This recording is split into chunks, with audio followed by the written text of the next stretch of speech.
Live, you are live.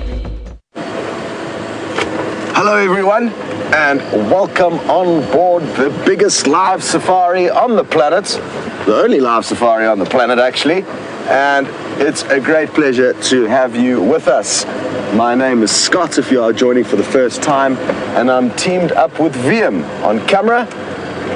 James is also headed out with Dave, and his plans are to go to the hyena den, which was visited by the Nkuhuma pride of Lionesses last night. So he's interested to see what the status is going to be of things there. The lions didn't cause any harm to the hyena. The adults just ran off and the cubs went deep down into the holes.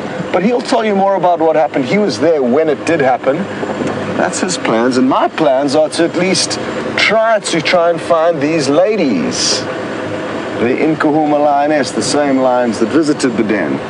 Now, Brent also heard these lions last night, and he seems to think that they were chasing buffalo somewhere around our northern boundary. He heard buffalo letting off snorts, he heard thundering hooves, and he guesses that those lions were giving the buffalo a hard time. So who knows, maybe the Nkuhuma pride were successful in catching one. Only time will tell. Well, if any of you are joining for the first time, I mentioned that this is a live safari. It's not only live, but it's also interactive. We'd love to hear from you. And what we'd like to hear is how happy you are that we found lions already. So you can let us know out of 10 how happy you are, because there they are. Cha-ching! And to do that, you can hashtag Safari Live on Twitter. I'm not going to use the torch, actually. It's going to be better just to use the natural light. Is to use the hashtag Safari Live on Twitter, as I was saying, or send an email through to questions@WildEarthTV. So let us know how you're feeling. What a great start. And aren't we lucky? These lions are, interestingly enough, very close to the hyena den. We're just on Mvubu Road at the junction of the Gallagher waterhole. So James should be coming past us at any moment on his way to the hyena den, which is just further up this road. We turned right at the T-junction, and he is going to be turning left and driving about a quarter of a mile to get to the hyena den. Now, I'm just wondering, these lions look like they could be watching something. Oh. Let me recalculate my route here. They could still be chasing the same buffalo that they've been chasing all night that Brent heard. So I just want to kind of loop ahead and drive in the direction they're looking initially before making our way back to them. That way at least we know what they're looking at. In this thick bush it can be difficult to tell. Now, good prospects. It's a cloudy morning, so the temperature is in our favor and also in the lions' favor. They prefer cooler weather. It's about 24 degrees Celsius and 75 degrees Fahrenheit. I can't seem to see anything up here. So let's just wiggle our way in through the bush and get you some closer views of them. Try and start at the hyena den, and like a certain size if I come past you. And negative, James, we're about 100 meters north of the junction of the waterhole and the Mvubu Boulevard.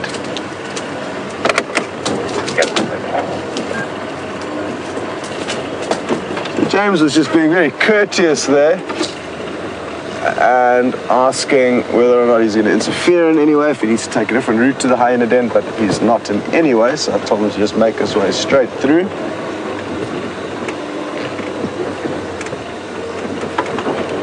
And thank you very much for everyone who's congratulating me, including VM, who was impressed with my spot. I got lucky using the spotlight. It's quite easy to pick up the reflection of animals' eyes. Well, incredibly easy. They glisten back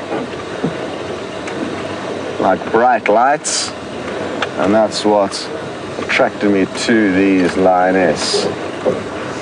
Good morning, ladies. You guys are looking a little bit tired. Have the buffaloes been giving you a hard time? It looks like it. Some of you are lying very sheepishly, not even looking at us. I just want to try and find a good spot to stop, and I think it's going to just take a moment or two that we can see as many of them as possible, but maybe I'll just stop at this little gap here. That's to start with. Hello, girls. Hey? Why are you looking so sheepish? Is there something you're ashamed of? Is there something that we need to hear from you? Them here. Because we were in this very, very kind of same area basically last night when we saw them heading north away from where we are. And I really didn't expect them to be this close to the point where we left them. But that is the beauty of being on safari. You just never know what these animals are going to do. And that's what causes us to often be very pleasantly surprised. Now, even though they are sleeping now, I have got a feeling that they're going to get up at some point. And I don't know what's causing me to think that. Maybe it's just the body language of the few of them that do have their heads up now. Oh, Vim, if you don't mind just panning out there, they're all kind of slowly popping their heads up. Some are looking towards us. The two on the right were looking away from us. They seem to have heard something down there. Their ears have really pricked up, facing in that direction. Also, lots of yawning, which is a very good sign to see big cats performing. Often an indicator that they are about to do something.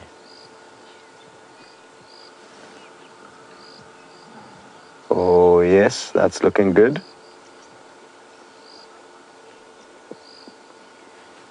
Yeah, this is looking very, very promising.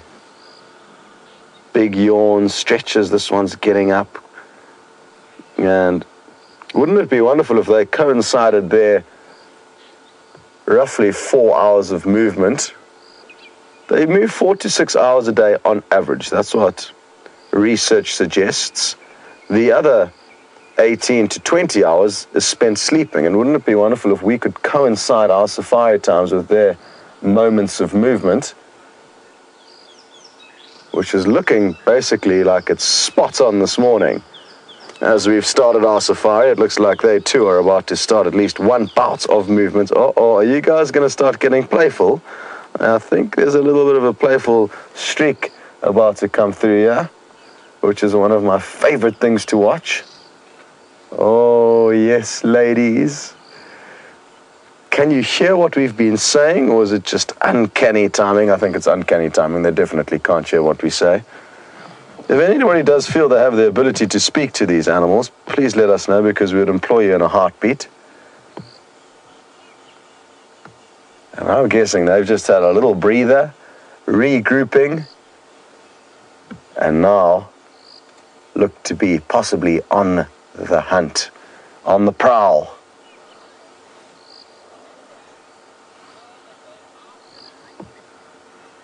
Linda, don't worry. The girls are not going after the hyenas, at least at this point in time. They are heading directly away from the hyena den. They're heading in a northerly direction, so nothing to worry about there. And as a lot of you would have seen yesterday on the sunset safari, the hyena managed to escape very easily from the leopard, the lion, apologies. And of course, that's not going to be the case every time, but those youngsters do stay very close to the burrows, and even if they're not very close, they can shuffle those little legs of theirs quite quickly, and they know when there's any sign of danger exactly where those holes are, and they tend to barrel down them very quickly. Come on, you two.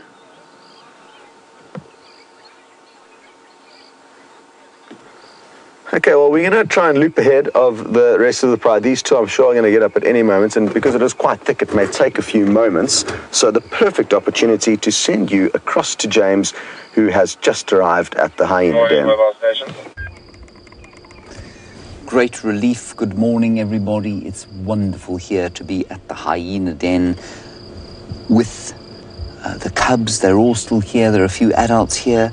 The lions, of course, in case you missed it, on the sunset safari last night, came wandering through here. We had a lioness sitting right where this little cub has come from, sticking her nose into the hole. The cubs were totally silent inside. The adults ran away. They've obviously decided things are safe. The lions are not too far from here right now, but it's just marvelous that everything is okay here with my favorite part of the reserve. Good morning, like I say.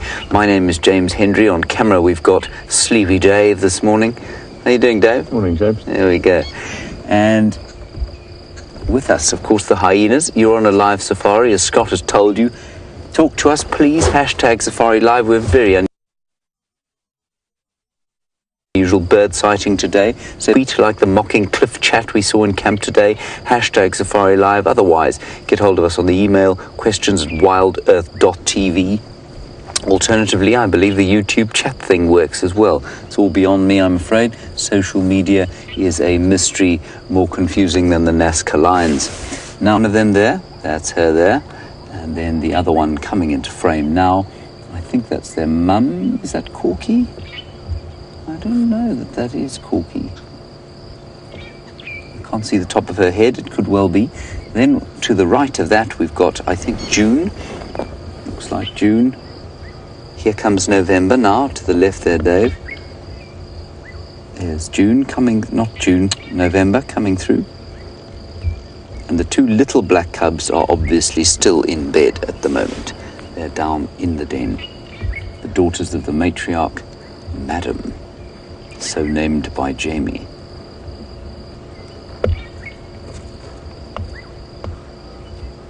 Marvellous. In fact, that's pretty on the ground there, I think. And Wicked Ange, I'm absolutely shared your concerns. You were worried that during the night the lions would come back and manage to get hold of one of these little cubs. And that has not been the case. Now, I read something very interesting. I didn't read it. Steph told me something very interesting about some of the stuff he's been reading about hyenas. Apparently, what can happen is that if lions move into and start concentrating in an area around a den, it's not unusual for the adults to abandon the den entirely and leave the cubs to themselves, and they die inside the den.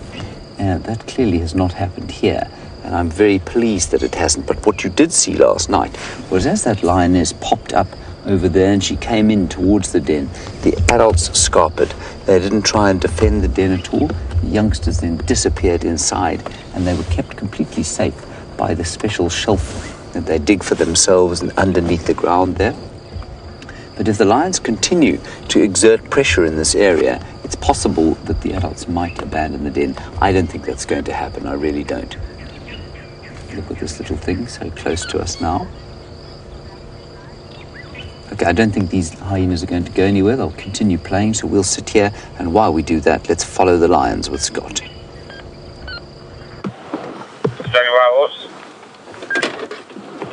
So we've managed to loop ahead here, and this is Amber Eye. She's evidently taking control and is often the one leading the pride's movement. So that's hasn't always been the case. She's looking very, very focused. The other four seem to be in a long trail spread out behind us. They're not evidently as motivated as she is this morning. I can't see any of them yet, but I'm sure they are going to be following along a very similar pathway that she moved along. I think she can hear something up ahead, some possible prey. She's moving. Thanks, Viam. I'm surprised that none of them are coming yet, but I'm glad we did have a look there. Her body language is definitely indicating that she can hear something, possibly smell something. Time will tell. And Natasha in Ontario, you would like to know how often lions eat. Well, their last meal that we know of was not yesterday evening, but the evening before, where they managed to catch a zebra foal that they shared amongst one another. And that's lasted them sufficiently until now. Isn't it incredible how she disappears? I know the bush is quite thick here, but she's only about 15 meters away from us, yet she conceals herself very well at this time of the year. Her coat is camouflaging perfectly with the dry vegetation. Sorry, Natasha. So now their bellies are not looking full as they were kind of yesterday. And they could do with the meal today, and that's why we're seeing them actively on the move. It's not to say that they need to eat today in order to survive.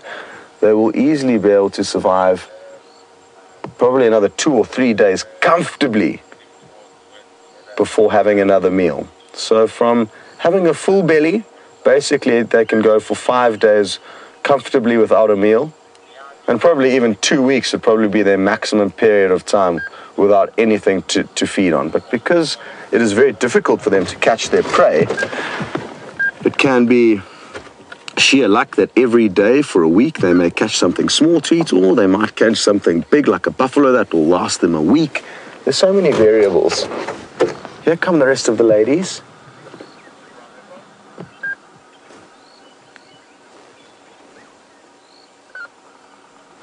And it looks like, I think Amber Eyes is going to come back and try and jump on them. She's moving quite quickly from left to right, back down towards them. And let's hope that they perform in a little gap. She's probably going to run and jump and pounce on one. Oh no, I've just heard an impala alarm call. There goes our sisters there. They're chasing something. Okay. Now, the lions are chasing something. There were some impala alarm calls up to our left. I think that's who Amber Eyes was initially interested in. One lioness is still right here.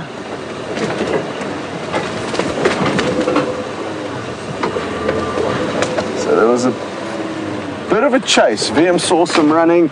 I've sadly now heard these impala alarm calling, and without the elements of surprise, it can be very difficult for predators to catch their prey.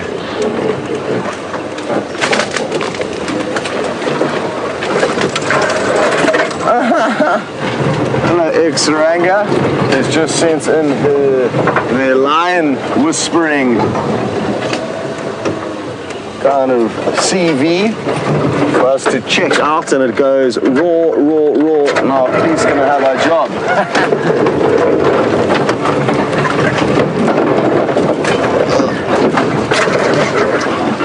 Now, as we off-road, this monkey orange that we drive over is just going to pop back up. It's a very hardy species, so do not fear.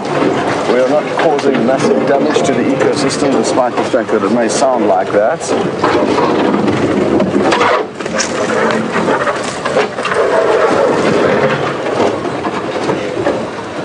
Probably going to be a moment or two before we get to the next good view, so we're going to send you over to James now. Hello everybody, sorry you've just found me getting off the dashboard because I was in the way of the sighting there. Still here, everything's going beautifully. The hyenas are playing and enjoying themselves. 2 of them have disappeared around the corner with the adult, and the others are just here. I don't know where the really little ones are. I'm sure they're probably inside the den. Which piece of the den, I don't know. What I just want to try and do is identify the female lying at the top with my powerful binoculars, last used by Genghis Khan during an extended campaign across the Russian steppe. I don't know who that is.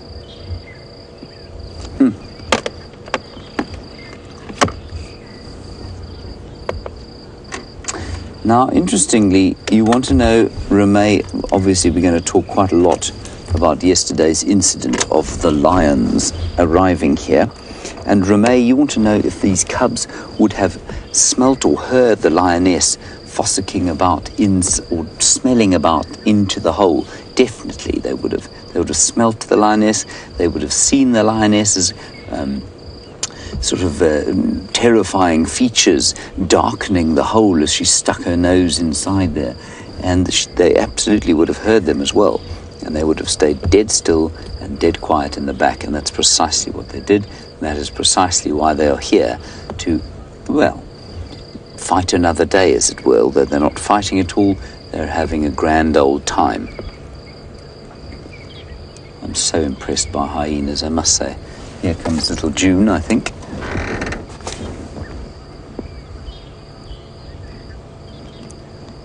her mother, the scar-backed female, I haven't seen for a long time. And I guess it does mean that she's coming back to the den. Well, certainly she must have been until about maybe a month and a half ago, to suckle this youngster. And then she's obviously going out foraging, not spending time at the den, and I suspect it's because she is.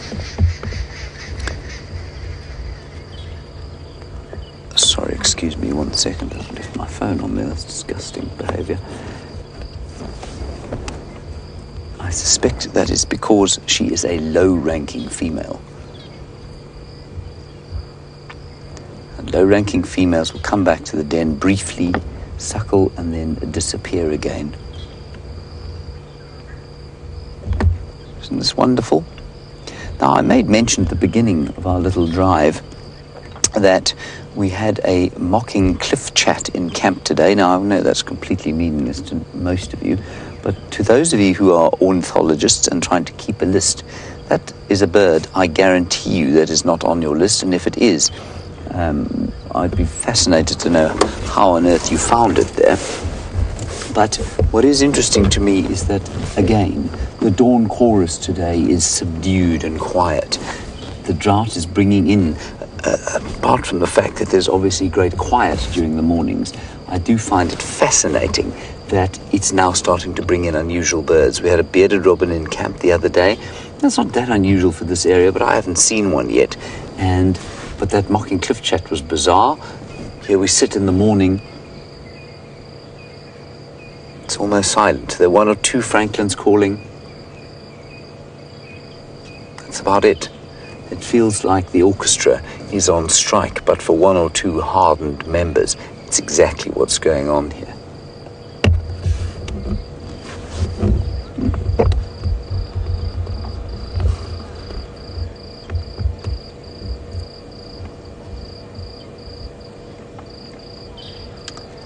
Well, now, Donna, you're in South Carolina and you missed yesterday's sunset safari. Of course, I must ask the questions to Donna. What on earth could possibly have been more important than that? I am, of course, being facetious. And you say you heard that the lions scent-marked at the den, and how will that affect the hyenas? Donna, they did. Certainly one did. The amber-eyed female of the Nkuhuma pride came wandering up here, sniffed in the hole that David is currently focused on. Then she walked down and she started to scent mark around the place. And you want to know what effect that's going to have on the hyenas. Donna, clearly no effect at all. They obviously don't care. One jot. Scott and I both thought maybe they might move the den now, but clearly they haven't. Unless, and I don't know, I mean, I haven't looked around here, unless Madam has taken her little buns and moved them to another den site, which is possible. I don't think that's Madam. I can't see on top there, Dave. If you can just focus in on the ears of that adult there. And Majikle, you wanted that. Maybe that is Madam. In fact, look at her scaffy ears, and she doesn't have the scarring on the top of her head. So I think that's Madam there. Majikle, you wanted to know if they were going to... let me just say that again. Majikle. I'm not sure. That's a fascinating name. You wanted to know if they were going to move the den or not. And clearly not yet.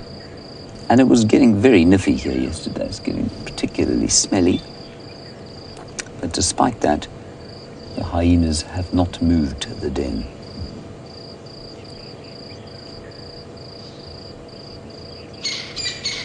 There's a francolin calling.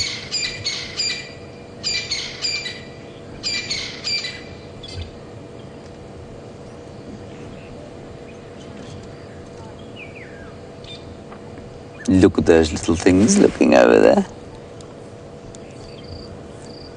Oh dear, Mike in Florida, I don't know. You say if I had to pick one member of this clan as my favorite, which one would it be?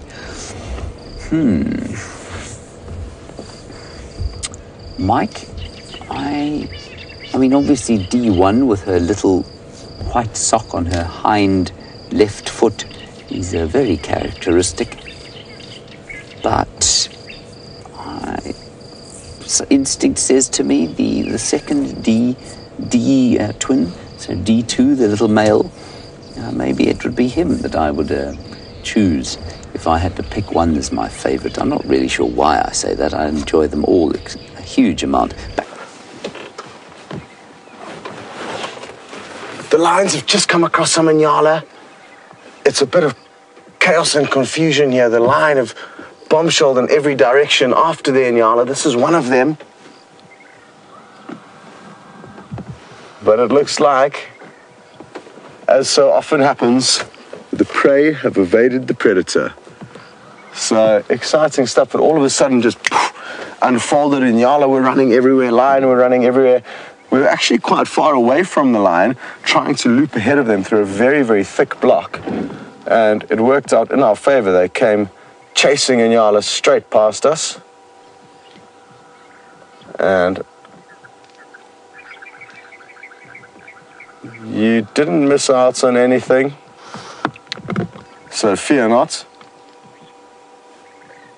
And now we're going to try to have to find these lions again, which is not going to be very, not find them again, but just keep with them after they've bombshelled. I think the one individual is heading back in the direction of the rest of the pride. They were all off to our left here.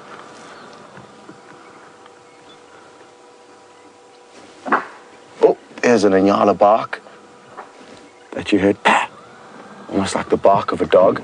And I hope Kathy's joining us, because she joined for the first time yesterday, thanks to Deb, who invited her.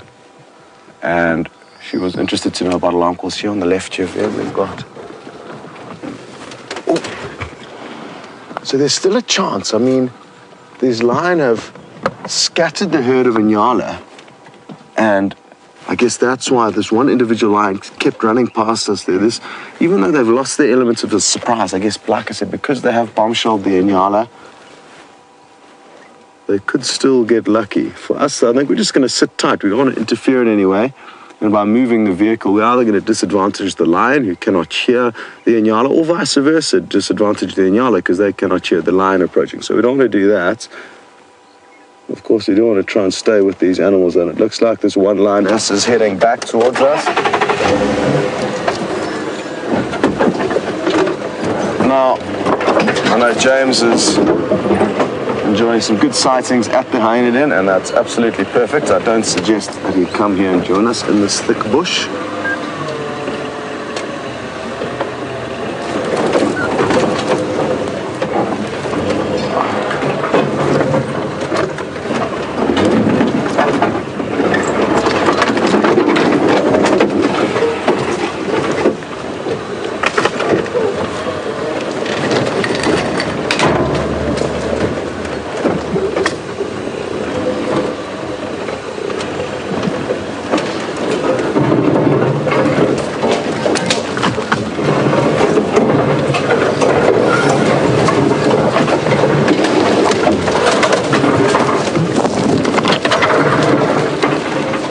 Treacherous driving with this VR rig on the front of the vehicle. I fear that, obviously, that it's going to break at any point in time. Look at all these aardvark excavations. This is fascinating. Yeah. I'm actually going to leave it on, Vim, in case they come running past us again, buddy. There goes one line. It's playing. Oh, wow, look at that. I didn't even see the other one until it erupted from behind the cover. That was so cool. Well done, VM, for capturing that. And I think the ladies in final control are already going to get together a slow motion clip so you can watch that happen unfold with a little bit more time on your hands. So that's an exciting prospect to look forward to.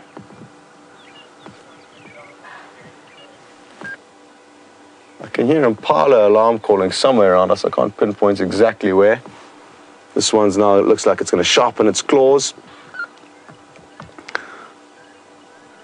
No. Okay, the impala that I can hear alarm calling are ahead of our vehicle to the left, further east of us, and it looks like the lions are going to continue in their original direction of movement, which was north and east. We're in the middle of a big block between Mvubu Road, Gowrie Katlan and Buffelshoek Katlan, our northern boundary. They are heading towards our northern boundary, so that's one small concern. But we're still going to have some time with them before they do cross, if they do in fact cross at all. Here are all these aardvark excavations. Looks very active here, so this would be a good place to come and do a stakeout one night to see if we can't get an aardvark exiting from its home under the ground, its daytime home.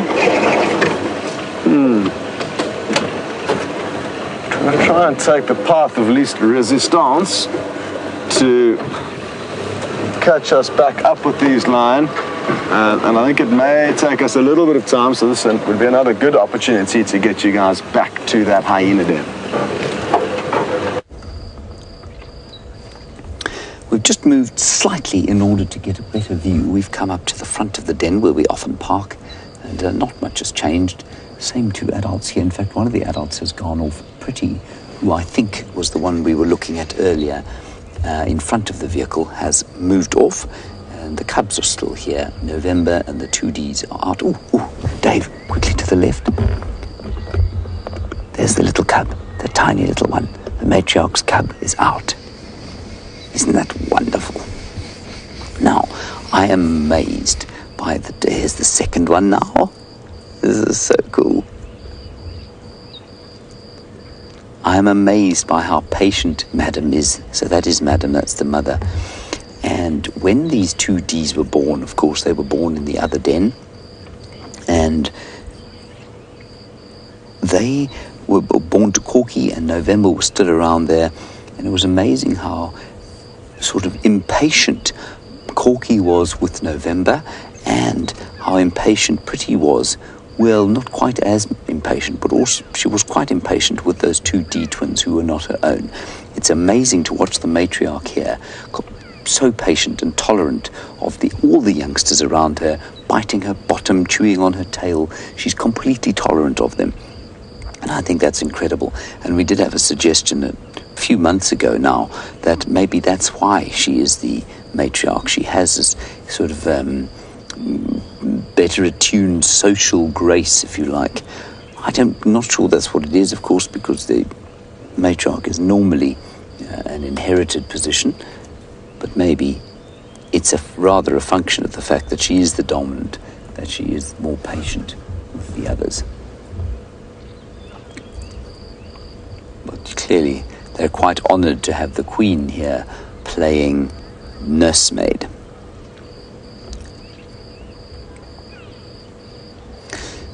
Now, we think that there are 17 or so hyenas in this clan.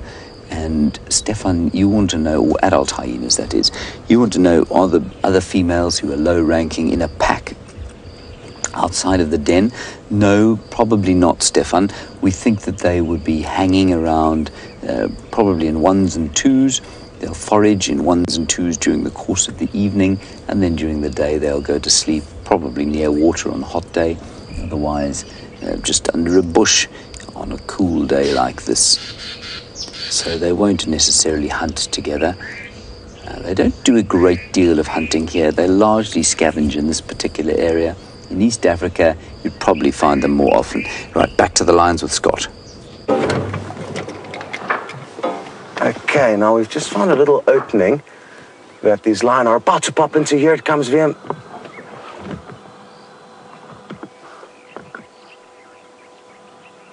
And they're being quite playful, so I wanted to call you back here in the hope that we could see another epic bout of play. What's this lioness doing? It's a combination of them playing with one another and possibly knowing that there's something to stalk nearby. The rest of the pride are slowly making their way towards this one, so I think we are in a good spot to see a little bit more playful banter. Let's see what this girl's up to. She's getting ready to lay an ambush for the rest of her pride. I think she could be, she's seen the others now. Now watch her body language. Here she goes, flattening herself to the ground, getting ready to pounce on her friends.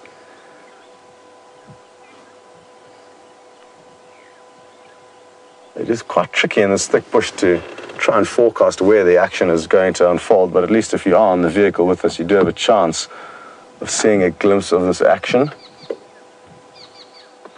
VM on the left here, the one's gone up a tree. Not easy to see, there we go, spot on. Incredible. I'm just going to try and push forward quickly. We don't get to see lions up trees very often.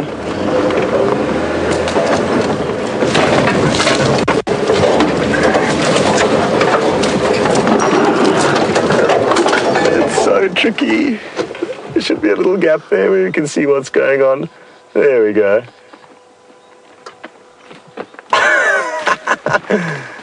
Yay! That didn't work out too badly.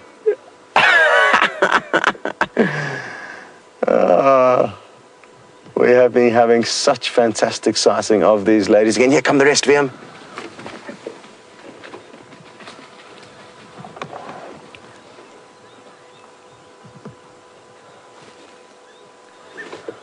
Hello, Jenny. On Twitter, you'd like to know if the lions are possibly having all this playful banter due to the kind of post-adrenaline high after chasing those Inyala and Impala earlier.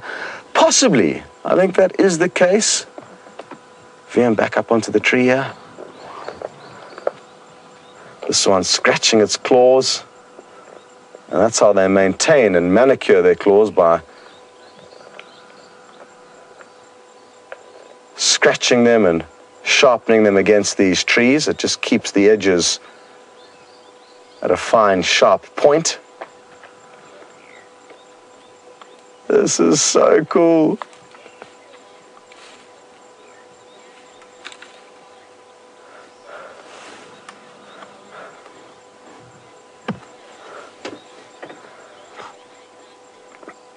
Hello to Lisa, who's just got back from a safari to the Serengeti, where she noticed the lions are spending quite a lot of the time up in trees there. And it's not uncommon for lions of certain areas to climb up into trees. It's usually areas with a lot of tsetse flies and or just general flies, and also heat.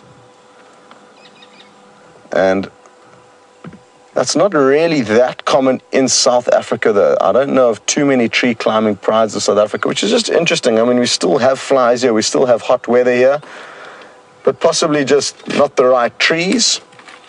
There's not too many trees that are as easy to climb as maybe the ones that they are climbing up in Tanzania and other areas where I have noticed tree climbing lines. What on earth are you looking for in here?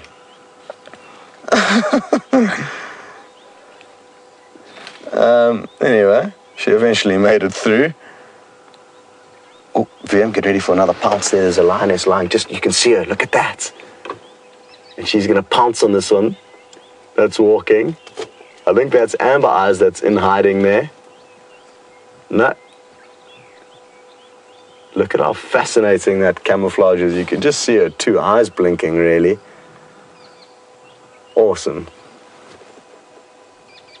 So yes, Lisa, interesting stuff, but it's not uncommon for certain lions to climb trees. They're never going to climb them as well as a leopard can climb a tree. But obviously, the more the individual prides do climb, the better they become at it. No different to anything, really, I guess, in life. Let's try and reposition so we can get you some screenshots of her on this fallen down marula tree before she disembarks.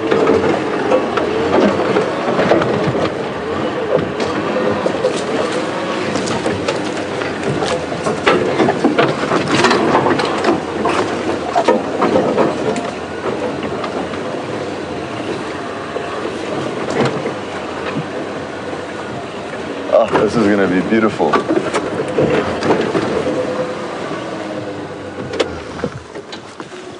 Hello.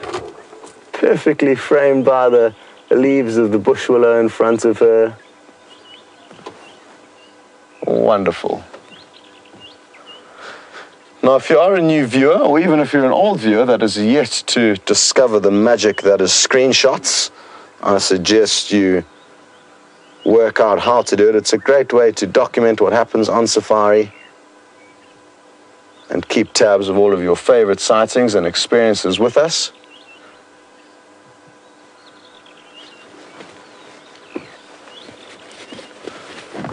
After all their play, it seems like the ladies are having a bit of a breather. This one's looking actually in the best shape out of all of them. The other ones that I can see, like the one in front of us, is panting quite heavily.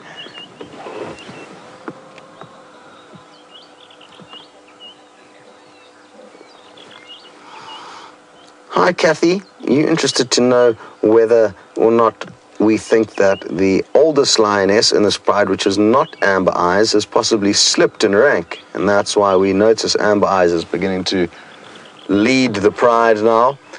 It's hard to tell exactly what's what, Kathy. Vian, there's another one on its way here. But yes, possibly it possibly is the case. Maybe the older lady is now kind of retiring and handing over her. Oh, are you joking? A big hug. Literally. I mean, what next? Let's see if I can't get you a slightly better angle now. Hold on.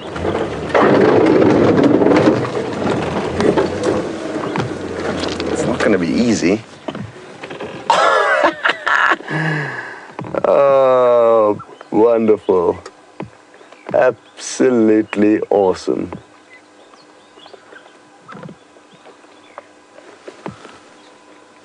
Got us into a bit of a predicament here with regarding the vehicle's position, but it seems to be working for now. I just fear that if... Oh, no, that's still going to... Oh, shame, did you hurt yourself there? Again, an example of why lions are not very good at trees. Watch the one above there, VM. Looks like it too is about to come tumbling down. Ooh.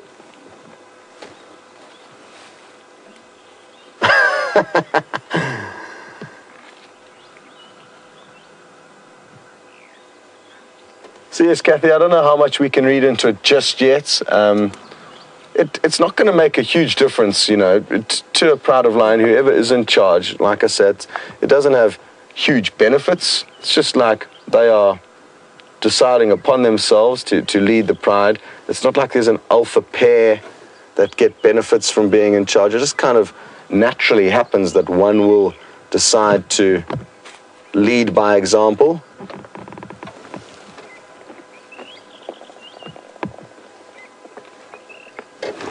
Let's try and creep forward a little bit, VM. It's not going to be easy. We've got branches everywhere here, but I think it is going to be worthwhile. There we go. Our antenna is now horizontal, which may... Oh, no, it's not. It's popped back up. There we go. Much better. I'm going to get my camera out now. Speaking of screenshots, I think this would be a good opportunity to fire off some shots myself. I have to be quick, though. The action is about to unfold.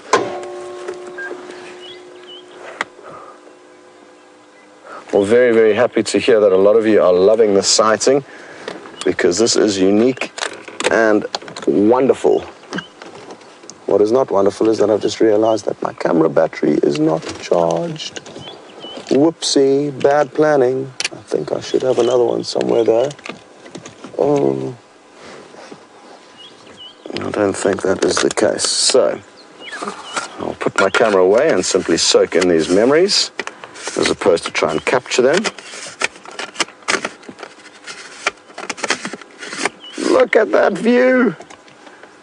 Eye level with the line just a few meters away from us. It doesn't get much better. It really doesn't. Yes, we are talking about you. You can continue to stare directly down VM's weapon of choice, the camera.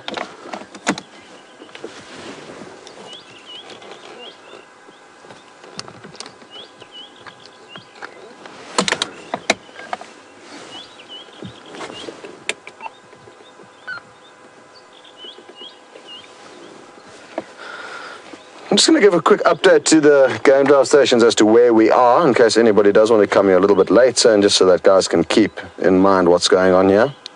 Updates on Nkuhumas, they are now midway between Mvubu and Gari cut line, I would say about 200 meters south of Buffalo's Hook cut line.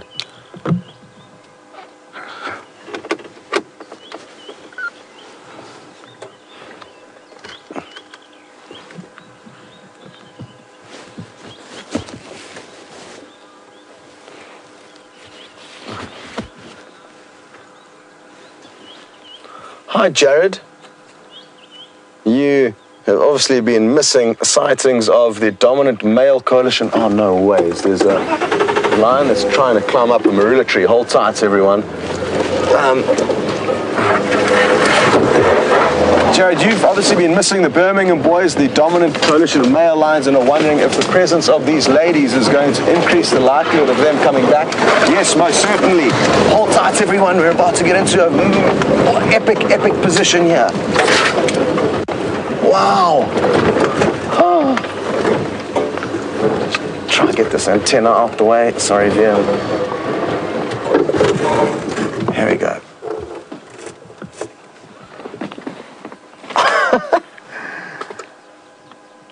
Well, the tree climbing lions of Djuma, they're practicing. We're seeing them up trees more and more often, but maybe that's just because our luck has just been phenomenal recently with regards to catching them in action. Here we go. What's going to happen with these two?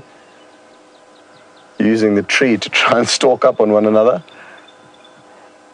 Who knows what they can smell there? Possibly the scent of a leopard. Definitely paying some interest to this marula tree, which is one of the most comfortable trees for a lion to climb. It's a pity that the positioning of our vehicle together with the lion has not been conducive for any VR rigging at the moment, but we are waiting, hoping that we're going to be able to capture some of these moments. The problem is you need to be so close for those little cameras to have any effect. Even from where we are here, which is probably 10 meters away, you'd hardly be able to see the lions.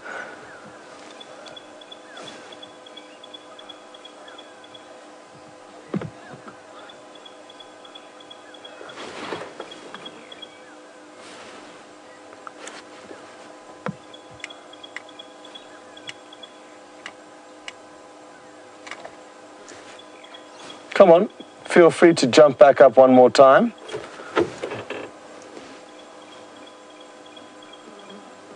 Others are continuing to move, so I think it's going to be best to stay with the ones in front. That's generally the best rule when sticking with these animals. That way we can hope that the rest of the pride will rejoin them, as they naturally do, and be in a stable position to try and film any action that may unfold. There's a hole here, but I'm going to risk just driving over it. Hopefully we won't fall into it. Sometimes the wheels cave in either side of a burrow. We got lucky there.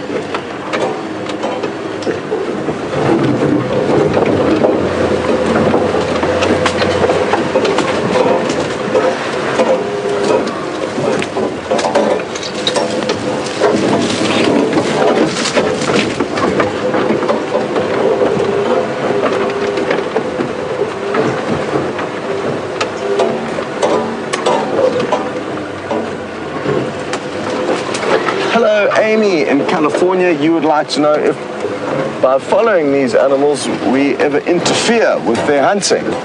And we try as much as possible to have as little impact as possible, but it would be a lie if we said we had zero impact. Of course, we're driving the vehicle through the bush, making a noise, sometimes impacting positively for a lion, and sometimes acting negatively for the lion. Sometimes we will help their prey escape, and sometimes we may help them succeed. But the moral of the story is, an important thing to remember here, is that that is not our intentions. Our intentions are to be as sensitive as possible and allow nature to unfold with us merely being spectators. But in order for us to see these animals, and in order for these animals to be protected, they need to be seen.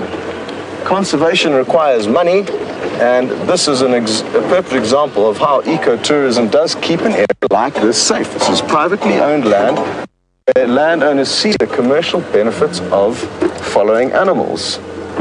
So if it was going to have a major negative impact on their existence, then we would probably have noticed that already. We would have probably noticed that these animals are hungry, undernourished. They probably would be a lot less tolerant of our vehicles if they felt that we were chasing away their prey. So No, I don't think it's having any significant impact that should prevent us from continuing to do it, and I think it would be more negative if we were to not follow these animals around than if we were to.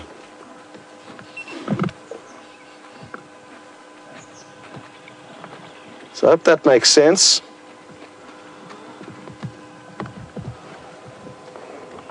There's another lion coming straight past us on the left.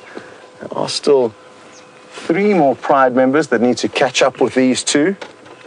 And I'm sure they're going to take a very similar pathway. How wonderful now. What's interesting is that judging by these 2 body language, it looks like they have in fact seen or heard something up ahead. You can see she's moving quite slowly. Her ears are pricked up, listening intently. So again, good prospects. The 2 of them are both looking in the same direction.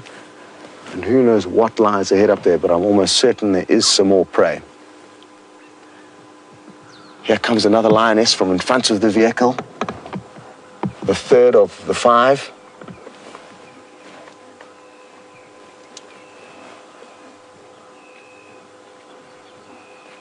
Over.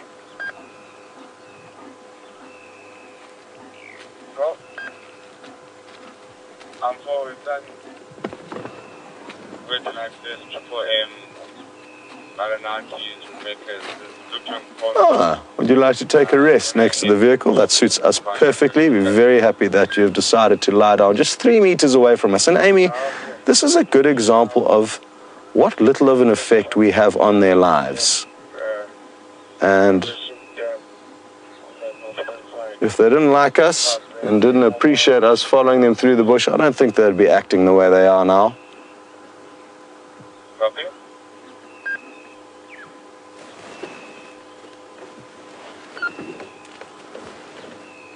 The other 2 appear to be moving off and do also appear to be in stealth mode. I've just heard some branches breaking, so it could be a herd of elephants that these lion have heard, but hard to be certain. Oh, this one's getting up. I'm just going to try and reposition another one straight in front of us now. She's also looking focused. She'll be reading into the body language of these others.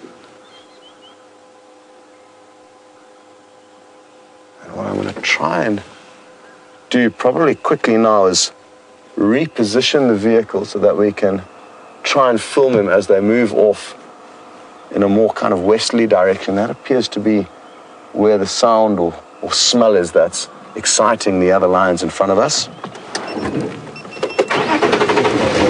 Oh, no.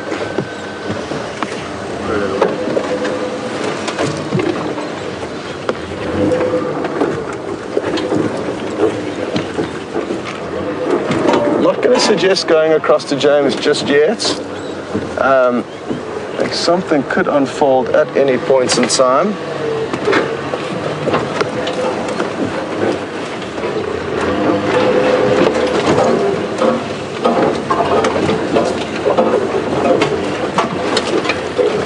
Amy, because I know there is some potential action up ahead here, I'm specifically going to be driving a very wide berth around these lions. Again, it's difficult for you guys sitting in the comfort of your homes to realize exactly what the scenarios we are dealing with here on the ground. So that's another thing that I guess causes a lot of concern on your guys' behalves for the way we may follow these animals, but I guess you just have to trust that our intentions and our experience of doing this is of a sufficient level to not impact or interfere greatly with what's going on.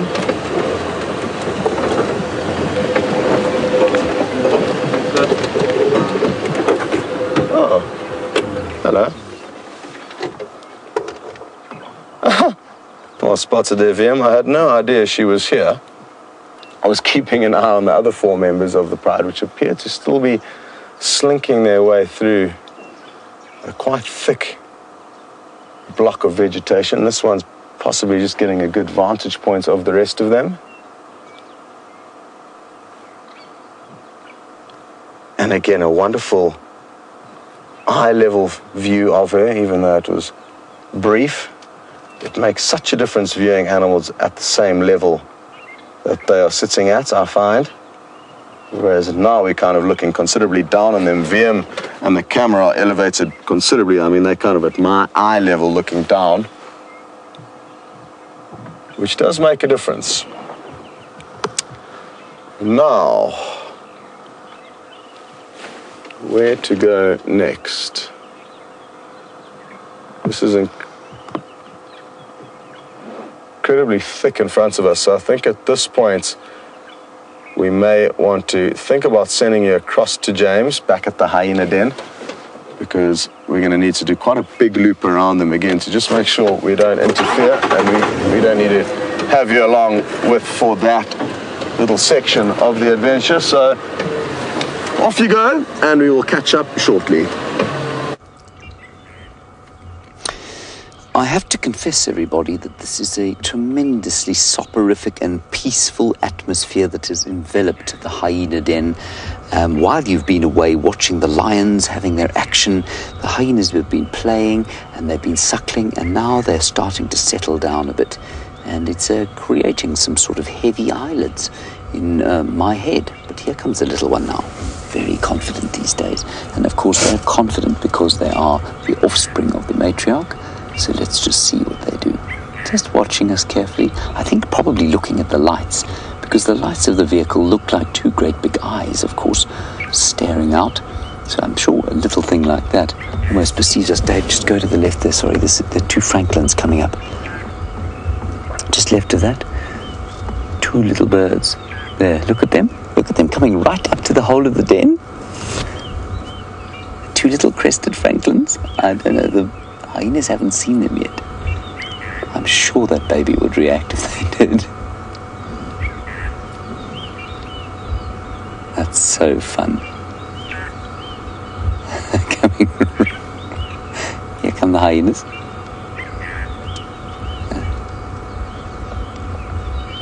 There, they've been spotted. They've been spotted.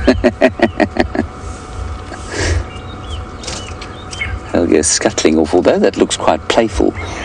Were those hyenas... Oh, sorry, back to the lions. Okay, the lioness is just ahead of us, and she is stalking a Cape buffalo that is also directly ahead of us. You can just see a dark blob to the right of the marula tree. It's moving off. The lion is to the left of it, moving towards it. I cannot see the lion in the shot now, but I'm fairly certain it is in the frame somewhere. She's just sticking to the ground, and this is exactly what we were hoping for. Lions hunting buffalo is one of the most awesome things you could ever hope to see on an African safari. Yay! Just going to try and get us into a good spot in case action does start unfolding, which I'm fairly certain is imminent. And what I want to try and do is get us onto the other side of the buffalo. Naturally, the lion will chase the buffalo towards us. If we do get onto the other side of them, thus giving us some great views.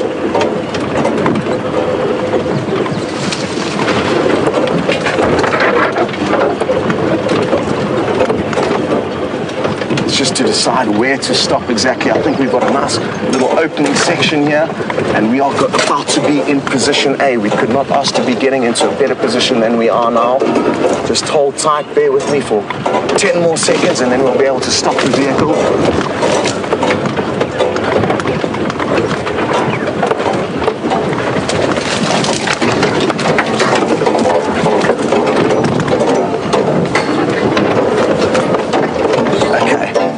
Now we sit and we wait. View quickly.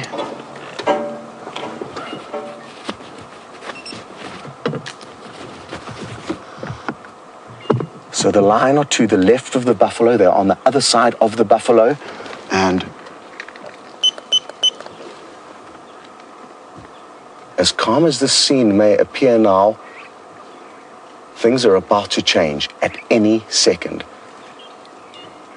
Now, there is a small chance that the buffalo could run into the vehicle as they, or very close to it at least, but just hold tight, don't jump out of the vehicle, and everything will be okay. They are just going to get a big fright naturally when they do realize these lions are upon them. These are all big Cape Buffalo bulls, not easy prey for lions, but I'm certain we are at least going to see a chase. My heart is racing. Liam, I don't know if you want to pan to the left a bit of this individual. You can see a lion moving through the bush there. Yeah, there you go. So the lion are very close. Look at her creeping up to them. I'm not sure where the other buffalo are, or sorry, where the other lion are, but at the moment she's probably about 20 meters away from the closest buffalo to her. At this stage, the buffalo have no idea that the lion are here. I cannot tell which way the wind is blowing.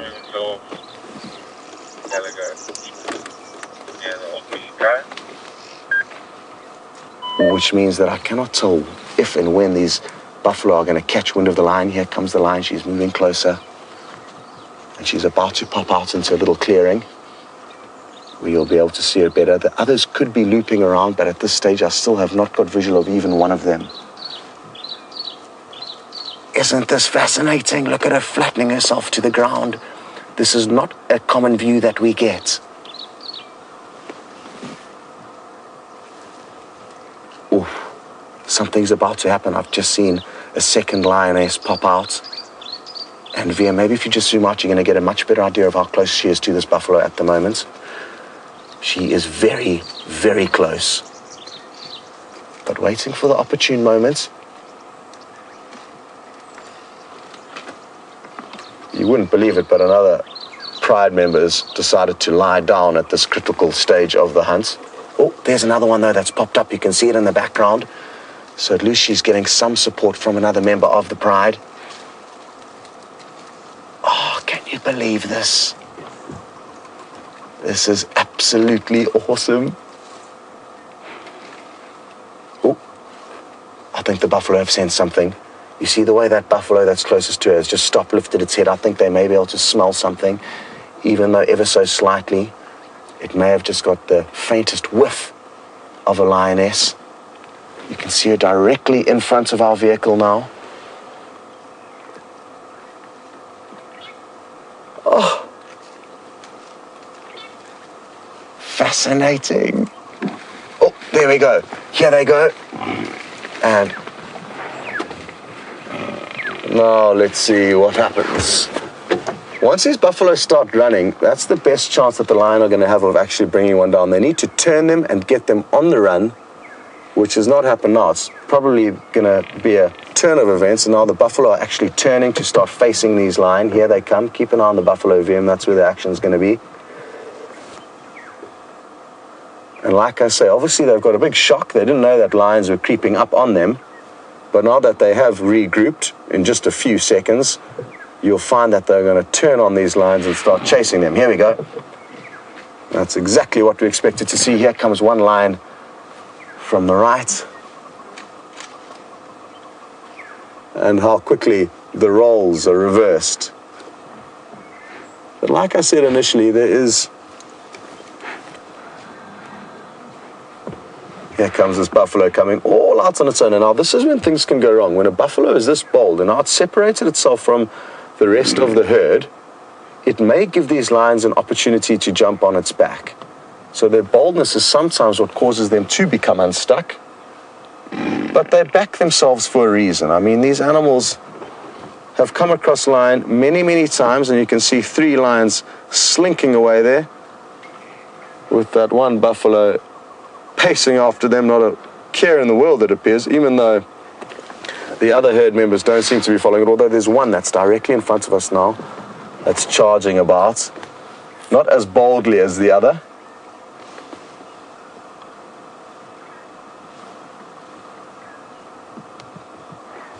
Well, this is, I guess, a good example why lions and buffalo are eternal enemies. It's very difficult business for them to hurt one another. I guess difficult for the buffalo to hurt the lion, but more importantly, very difficult for the predator to bring down their prey.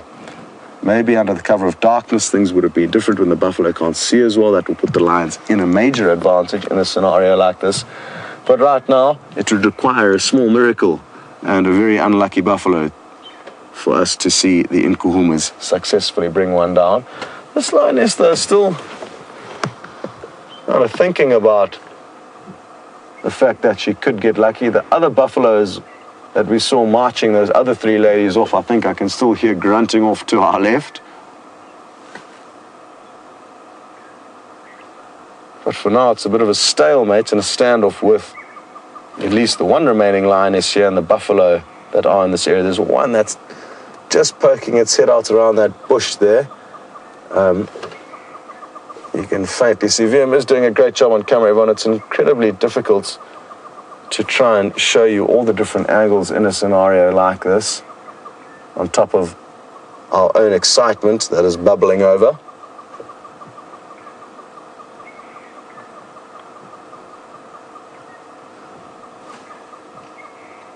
I think it might be worth, I don't know whether we should go and follow that big buffalo that's leading the charge, chasing those other three, or if we should stay here. But let's give it a few more seconds before we make up our mind. As long as we've got one lion in our sights, that's good, because then we will be able to relocate with the rest of the pride, regardless of what happens.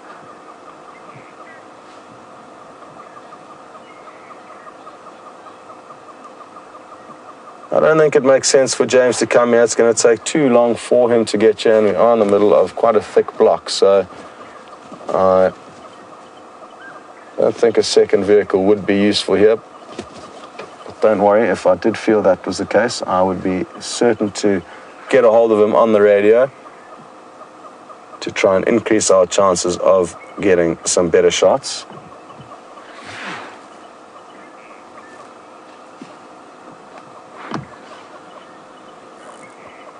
Look at this one's tail curled up in disgust.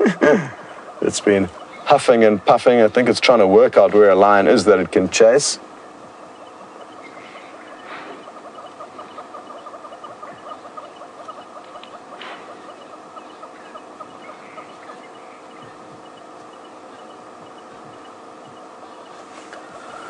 Hello, Mars in Arizona, and very happy to hear that you have been loving our lucky sightings we've been sharing with the Nkuhuma Pride. It's so good to have them back, like you say. I have heard rumors of Junior being spotted not too far from here in the Kruger. It is possible, but I just battle to be certain that it's him and not another young male lion, which it could very easily be, unless anybody has any very distinctive scars or notches. Let's see what happens here, Vim. I think this buffalo's caught wind of the lion here. Unless Junior had any very distinctive characteristics that we can be 100% certain of that it is him, I fear it doesn't make sense to speculate. But, of course, everyone's entitled to their own opinion, and there are certainly speculations that he has been seen. Again, if anybody can just confirm that for certain. Oh, here she comes. And as she starts moving, oh, the buffalo thundered off, as opposed to chasing her, which is what I thought the option was going to be. And as soon as they run, look at how her tension and her body language changes. Now she's thinking, oh, I can maybe catch one of these, because they are triggering the chase mechanism. And that's why it's so important that if and when you are under threat by a predator on foot, it's best to stand your ground.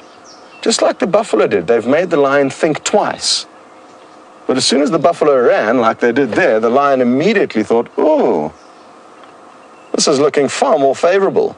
So that was a very good lesson for us, a visual lesson, to see how body language and behavior can impact hugely on a predator's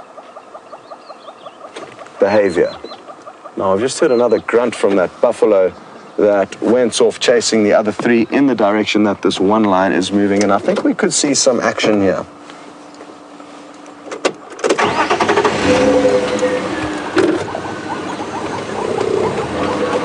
Donna, you mentioned how silently these lions can move through the bush, and it is remarkable and so lucky that we got to see them flattening themselves to the ground. That thrill of the chase is such an exciting thing that we so seldom get to see on safari.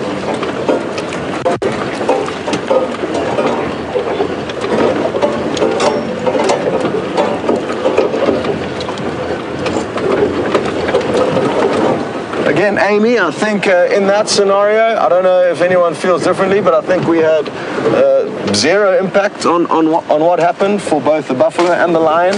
So, again, that is our main focus. And I think the proof is in the pudding, especially in that example that we just witnessed. Okay, well, we are on our northern boundary now, basically, between, this is just a fire break road, and in another 50 meters, these lions could well disappear. I'm interested to see where that other buffalo is with the other 3 lioness, or possibly 4 lioness.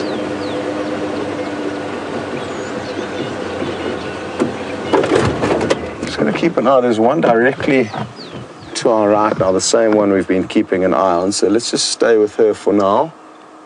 Not too sure where the others have disappeared to.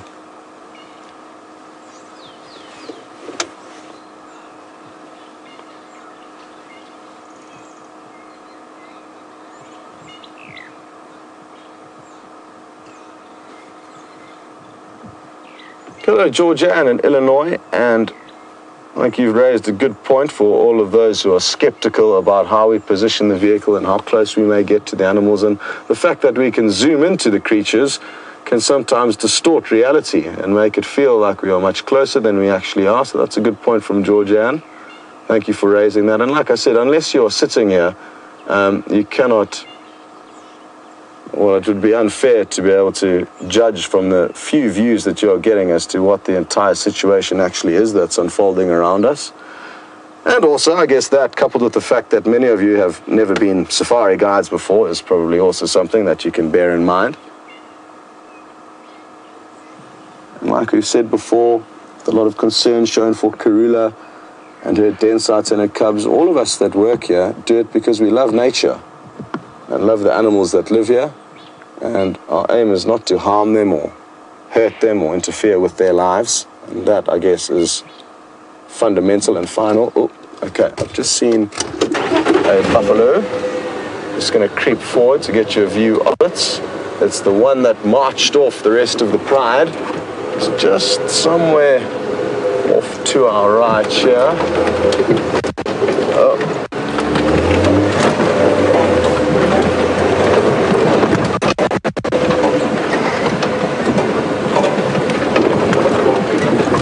Stop here, the buffalo's directly in front of us, staring down at us, and here's one lion in the foreground. Where the others are, I'm not too sure. But like I said earlier, the boldness of this individual may cause it to come unstuck, but it doesn't look like these ladies are interested at the moment. Or at least this one.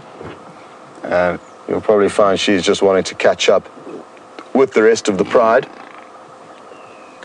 She may well be able to do so without even having to call them. She could well be just following the scent trail of where they've walked, and I'm guessing that is exactly what she is doing.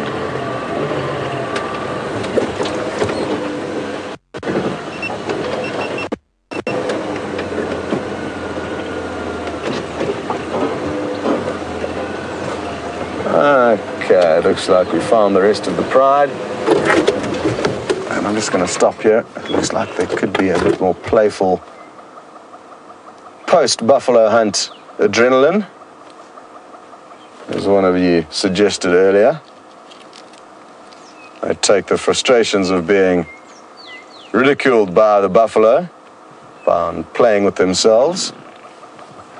You may have just heard a buffalo grunting in disgust. I creep forward again. I'm not in the best spot here.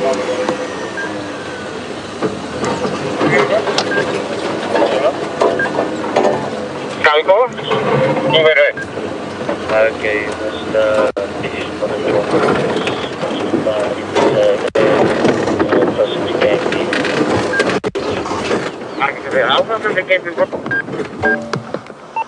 maybe 4 or 5 meters. Well, we're in luck there.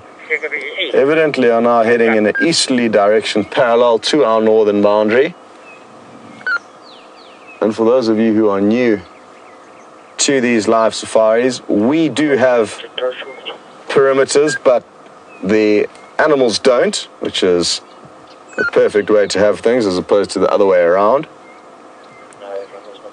So it's just an invisible boundary. That is a road.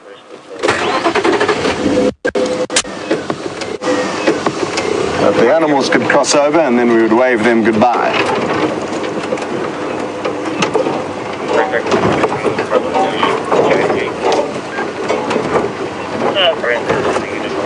Just trying to get a gap on the game drive radio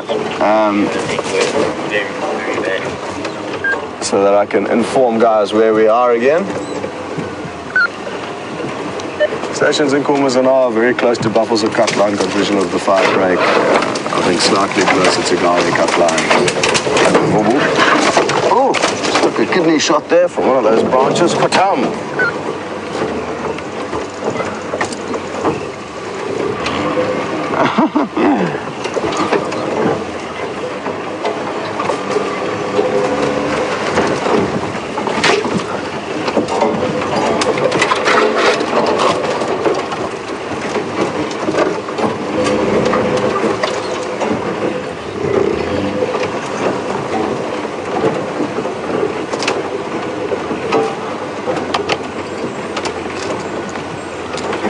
Hello, Matthew, in Michigan. You'd like to know what would happen if the buffalo got a hold of these lions with their horns. Would they just try and injure them, or would they try and kill them? They would most certainly be trying to kill them. They don't want to just give them like a slap on the wrists. They would do everything in their power to maim and kill the lion for obvious reasons. They are eternal enemies. Whether or not the buffalo is capable of killing the lions with just one horn flick is another story, but it has happened in the past. The buffalo may not kill the lion, or the injury may not kill the lion immediately there and then. A lot of wounds that lions receive from buffalo prove fatal in a couple of weeks. So yeah, sometimes they can kill them outright or just leave them with a fatal injury.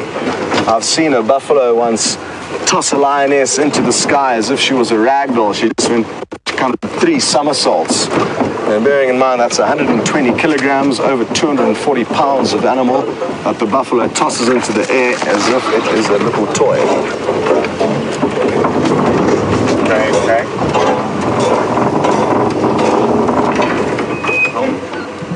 We've picked up a stowaway.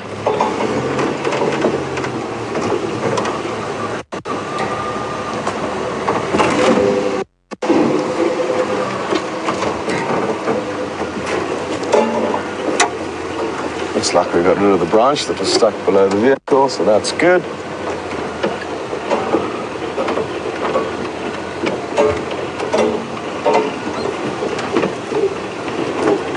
The lines are just off to our right now, moving parallel to us.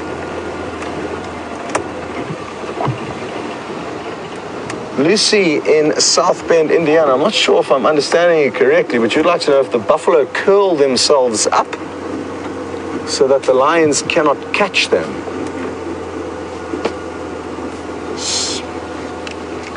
Sorry, Lucy, I'm missing a vital part of your question. Oh, curl their tails up so the lions cannot catch them? No, I don't think that's the reason, Lucy. Lions do not latch onto buffalo's tails when trying to catch them. That would be ineffective. They need something like their rump or their bottom. Maybe once the pride is brought down the buffalo, one may bite onto its tail, but it's not going to be a go-to point when hunting. And maybe the buffalo's tails will curl up through default, but it's not to try and have less appendages for the lions to latch onto. And you can imagine, I mean, when a buffalo is running around, its tail is going to be probably flaying wildly in the air. It's not going to be slapped against, sorry, Vim, slapped against its body, as we did see very briefly when it was walking. There's a very slight drizzle that's falling down on us now. Now, I know we're following lions, but there's an incredibly pretty bird that I haven't been able to show you for quite some time. Look at that. A woodlands kingfisher in all its glory. How much Nyama does she have there?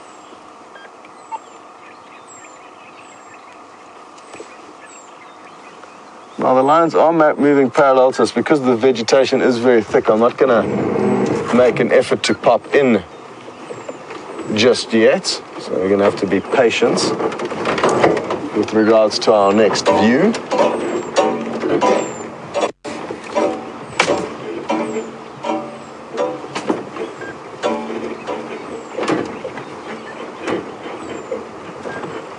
Hi there, Ghost Ninja, and haven't heard your very easy to remember name before. You'd like to know what stops the lions from attacking us, and a combination of things, I guess. A history of humans hunting and killing animals has given them inherent fear of us initially. So if we were to rewind the clocks and go back to Africa when there were hardly any people walking around or moving through these wilderness areas, if you were to walk up to animals or even drive up to them, they would run away from us. They are scared of us. And that's the same of some animals, even in the Kruger National Park. Animals that are not habituated to vehicles and to humans are scared of us, and they'll run away. And because this reserve has been running for now close on 65 years as a photographic safari destination, the human presence and the correctly behaved human presence has given these animals no reason to fear us, no reason to see us as food, and we are merely neutral subjects in their environment. Well, spotted VM, one of the ladies, has just popped out. I wonder if there's something that they're hunting. Again, the body language suggests that something has caught their attention just up ahead of them. So yes, Ghost Ninja, it's many years of gentle habituation and basically our brain power standing our ground if and when they charge, preventing them from thinking that we are prey that would naturally run off. All examples of how, over a long period of time, these animals have got used to us. Just as well, because as you can see, we are in an open vehicle and it would be incredibly easy for them to jump onto us if they desired.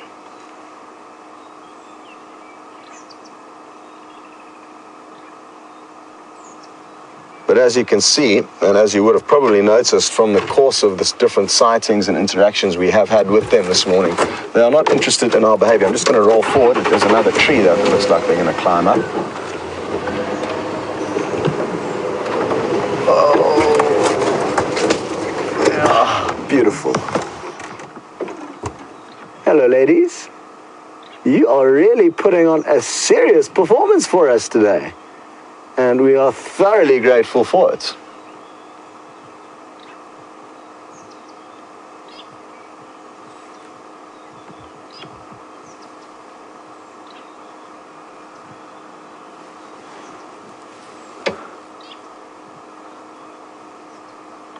I can see the other three slowly approaching, so hopefully when they perch themselves on the tree, at least their heads may be unobstructed, as the current ones clearly are. But I'm not going to try and move the vehicle from here. It's a little bit thick, and I think we do have our best angle at this point.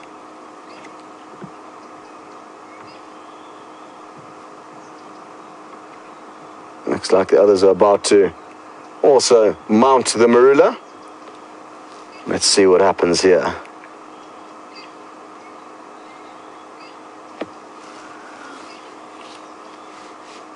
And if I'm not mistaken, this is our third different sighting of these lions up different trees. Oh, look at that one branch wobbling as the heavy weight of the lion gets to the terminal edge. It would be hilarious if that branch broke, although we do not want that to happen.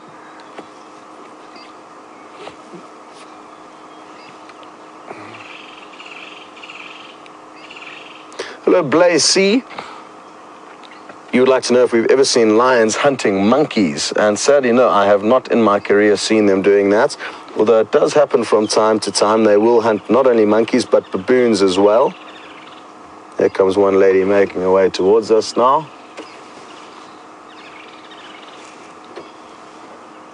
And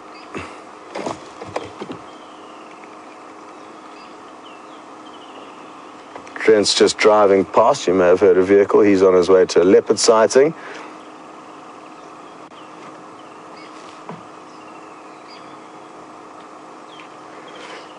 I'm sorry, Blacey, you would like to know the likelihood of elephants hunting monkeys, lions hunting monkeys. And as I was saying, it's not very commonly seen phenomenon, at least not in this area. More likely prey species would be baboon. They're slightly bigger and therefore slightly easier for a lion to catch. But leopards are renowned for hunting primates, both monkey and baboon. We've seen Nkuhuma, a 3-year-old male leopard. He's just over 3 now. He caught and killed a baboon very close to the Vuyatila camp. Some of you will remember that from probably 5 or 6 months ago. And Karula, his mother, also fed on a vervet monkey that we got to see, again, probably 4 or 5 months ago. But interestingly, the leopards of the Sabi Sands have not really become renowned for their baboon hunting skills, at least not the ones that I've known, whereas in other areas of Africa, it can become more likely. Just going to try and get you guys a slightly different angle. The one lioness is sleeping up there. Oh, there we go. That's not too bad. Let's see if we can't creep you into slightly different spots. So you do get leopards and even lions in areas that will become primate hunters.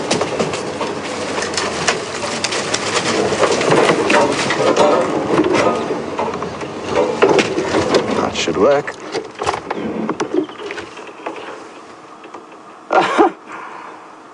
You have found a perfect spot and look as comfortable as a leopard would.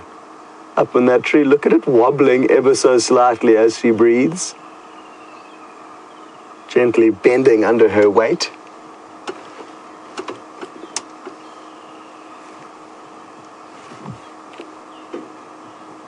So I can see the one in the tree that we are watching. There's another 2 lying down next